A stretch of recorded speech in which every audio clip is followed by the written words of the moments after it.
This is my '84 Oldsmobile Cutlass. That is a 1993 350 LT1 from a Pontiac Trans Am.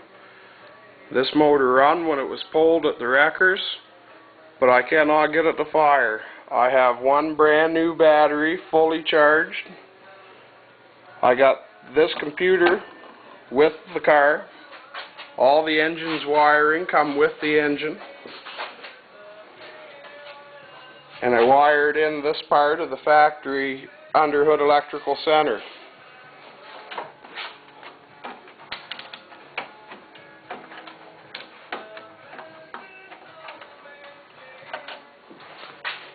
It's wired up to switch power according to GM manual for a 93 Firebird to this Marette that runs to the ignition switch of the 1984 Oldsmobile.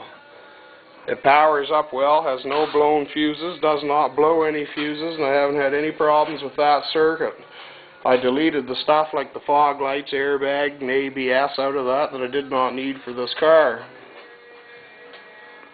I retain the original plug for now from the Trans Am until this thing will fire and run. I clean up the wiring that links the underhood electrical center to the ECM to power it up, all but for one power wire off of the ECM, which runs to the power port out of the Firebird, which is powered up with the terminal and the battery cables from the 93 Trans Am.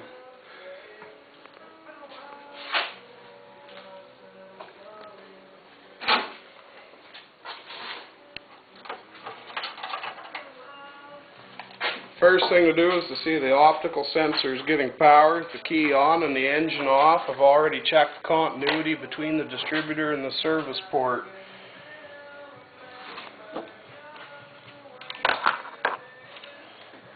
So we'll shoot a shot of the meter while I test these wires.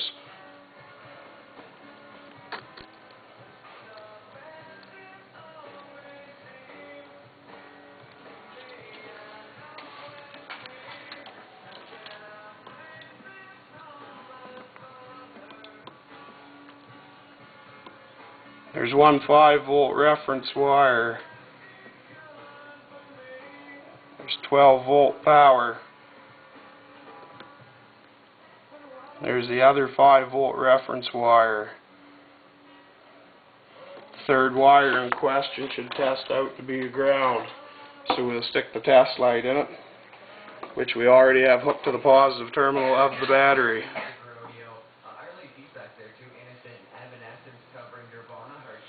It is grounded. Optical sensor passes this electronic test. Now we'll move on to the ignition control module.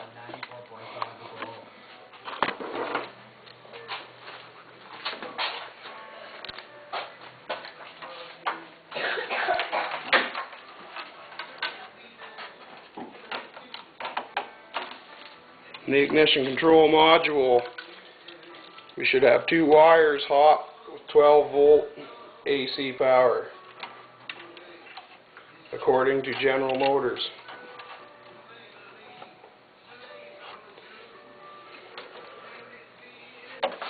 So I'll test those now.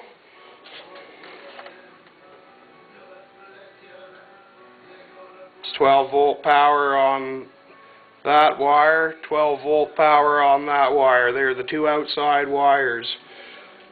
Their colors are pink, black, and white, black.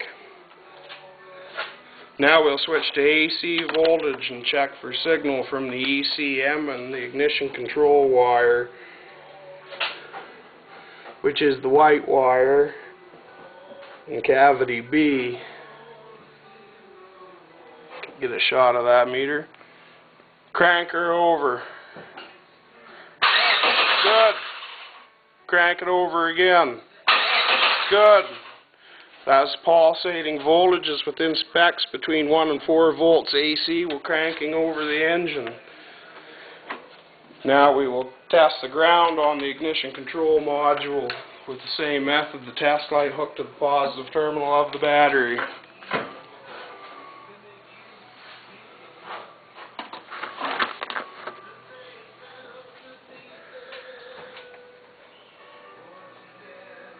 has a good ground.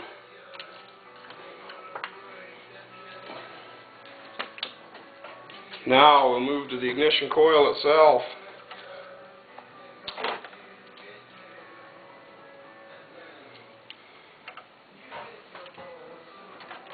We'll go back to DC voltage to check for 12 volt power on the pink wire going to the coil from the module.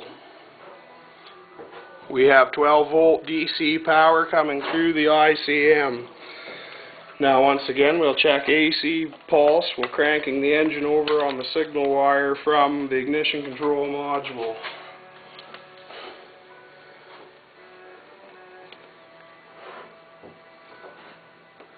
Roll her over. Again. Good.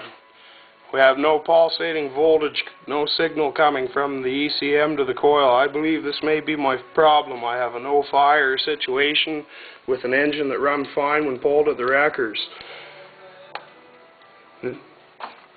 Now we'll double check the voltage on both sides of each fuse in the electrical underhood center, the ignition circuit, and both injector circuits.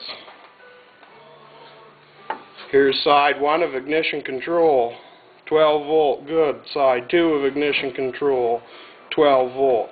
Injector bank left, 12 volt on the first side, 12 volts on the second side. Injector bank right, 12 volts on the input, 12 volts on the output. Fuses are good. Panels powered. Have 12 volt power plug previously shown. Have no idea why this engine won't fire, but I have one opinion.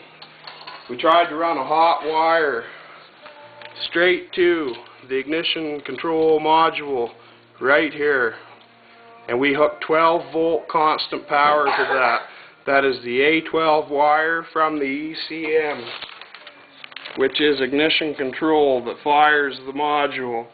Would that have fried, potentially burnt out the ignition control module and be causing my no spark situation when the optical sensor and coil and signal checks out?